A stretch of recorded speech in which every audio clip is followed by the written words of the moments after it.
the Labour left has absolutely no idea. The only constituency they have something of a link with the trade union bureaucracy in this country, because that's where they get a lot of their sponsorship from, as well a lot of their campaigns are funded from. But again, like that, the trade union bureaucracy itself is this isolated bubble that, again, it exists to try and get a seat at the table with the government and the employers. That's it. There's no ambition beyond that. And since like the crushing of the most militant unions in the 80s, the only thing that it does is begs successive governments to, can you please restore tripartite bargaining? Can you please ask the employers to come to the table? Can't you be reasonable? We can be very reasonable. I mean, I'll get just one anecdote about it. Like, I was part of like the biggest public sector strike 10 years ago. It was over the Cameron's retrenchment of the pension plans in the public sector. And that was a moment where you could start to see a lot of working class people actually move into action for the first time, start to feel a little bit of power, even on the smallest level.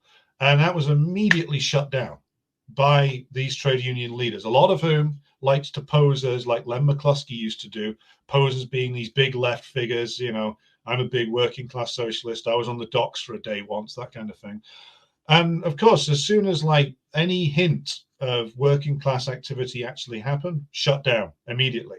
And like the Labour left, no, not a peep out of them. And when they actually got the chance to implement anything, all the ruling class applied the slightest bit of pressure to them, and they crumbled like a meringue.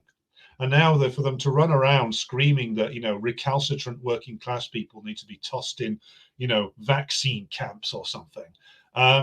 It would be obscene if it wasn't so absurd.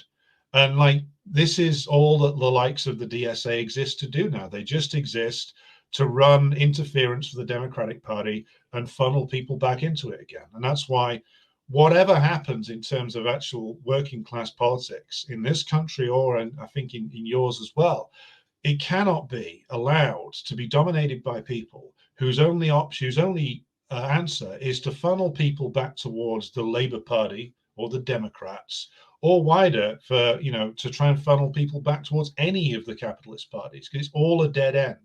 It's only ever the death of any movement going into that, you know, either of those parties it's a complete death.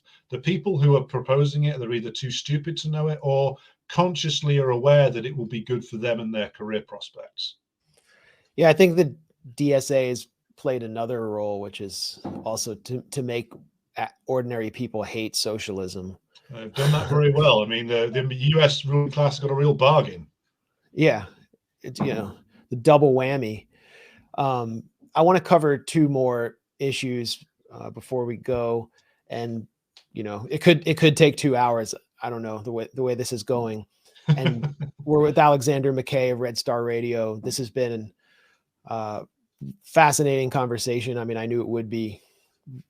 And I wanted to ask you, well, let me just relate what a friend told me, someone who's sort of become red-pilled on the whole issue of COVID, who comes out of the traditional left, but really sees things for what they are right now, and told me that, you know, they were going to a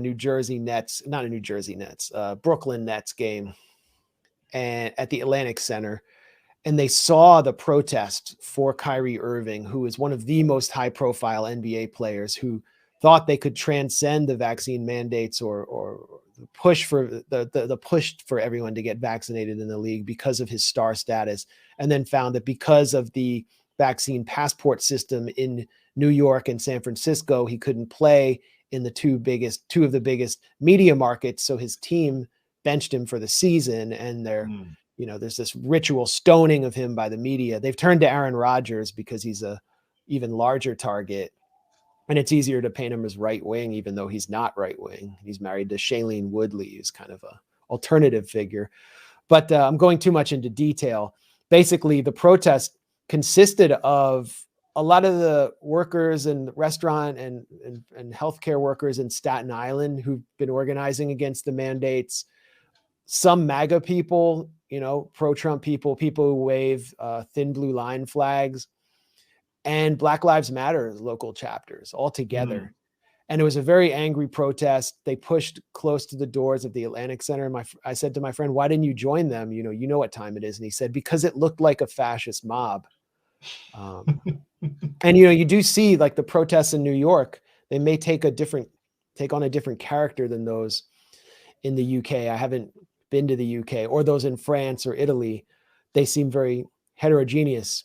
In New York, these are angry, fired up frontline workers, including many cops, firefighters, EMS workers. It's a macho type protest. And it turns off, I think, a lot of lefties. I don't know what you're seeing in the UK, but what is is there a value in these protests? And it's becoming a global movement, or protests against mandates in Indonesia, Iran. Morocco is having ferocious protests against the passport system there. I mean, is there a value in getting involved in these? And, do people who are identified as leftists, Marxists, socialists run the risk of being accused of being in a red-brown alliance? And should they just not care anymore? To answer your last question first, we shouldn't care anymore what the screeching hysterics in like the institutional left say. I've been accused of being a racist, a sadist, and back in the day, a supporter of Saddam Hussein. And what you learn is that you can't. Not only can you not let these people define you, you can't let them dictate your actions. Nor do these people have any right to say how the working class moves into struggle. I mean, I've seen some people in the British and the US left going, "Oh, now they move into struggle. Now they move into struggle over vaccines." And it's like, well, how did you think this was going to start? You don't get to choose. If you're not in the working class, if you're not part of the working class, then you don't get to dictate how that working class struggles. That's a really basic point that should be rather clear by now. But absolutely, we should be supporting it because, like, as Richard Wolff said, like giving the capitalists, giving the employers and the government direct command over what substances get injected into you is pretty much as fundamental a violation of rights as you would imagine. And I think back to those Australian construction workers who were demonstrating vociferously against Dan Andrews, this provincial petty tyrant in Australia, one of the provincial prime ministers. And what one of those guys said in an interview was like, the vaccine mandate had caused a lot of the casually employed men to be dismissed. And they were angry at the union, they were angry at the Australian Labor Party, or they were angry at the political establishment in general. And one of the guys who was interviewed said was that, well, this is one more thing on top of so many other things. Like there was that it turns out in the building trade in Australia, they've been like losing the rights to permanent contracts for years and years and years, uselessly, and capitulating on everything. Most men, the construction workers there seem to be on like temporary agency employment. And then there's this on top of that, which causes them to even lose that. No wonder they moved into action. It's the same with Italy, which is run by this sort of lab-grown technocrat, Mario Draghi, who's been looking for ways to attack the Italian working class for many, many years now. He's had multiple stabs at this. Now he's a central banker. I mean, he was a former head of. He was ECB guy. Yeah, and he is using the Green Pass in Italy as a means of directly attacking the working class, of breaking up working class organization. And Macron, same thing in France. His mandate from the French ruling class is to break the resistance of the French working class. Now, he got into trouble when he tried to put on that ridiculous green tax a few years ago, and the Yellow Vest movement emerged, and thankfully he's run into trouble over this as well. And here as well, like, so working class people will move into struggle over all manner of things, because what reaches is a breaking point.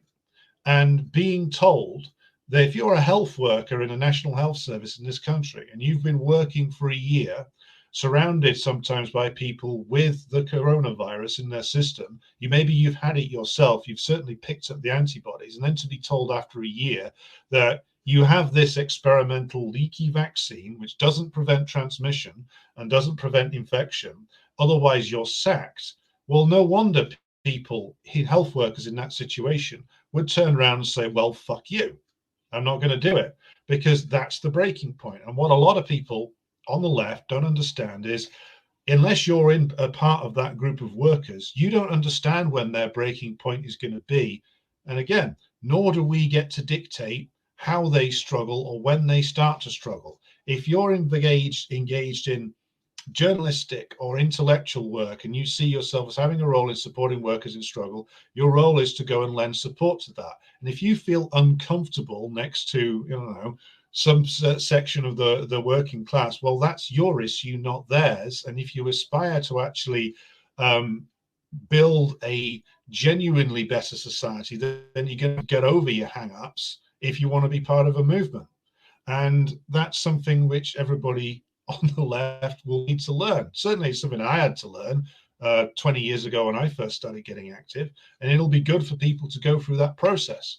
And I can believe that that this is the case, but if you suddenly see like firefighters, ambulance service workers, health workers, construction workers all over the world all moving into action, your response is they're doing it over the wrong thing, then it is you that's wrong, not the workers.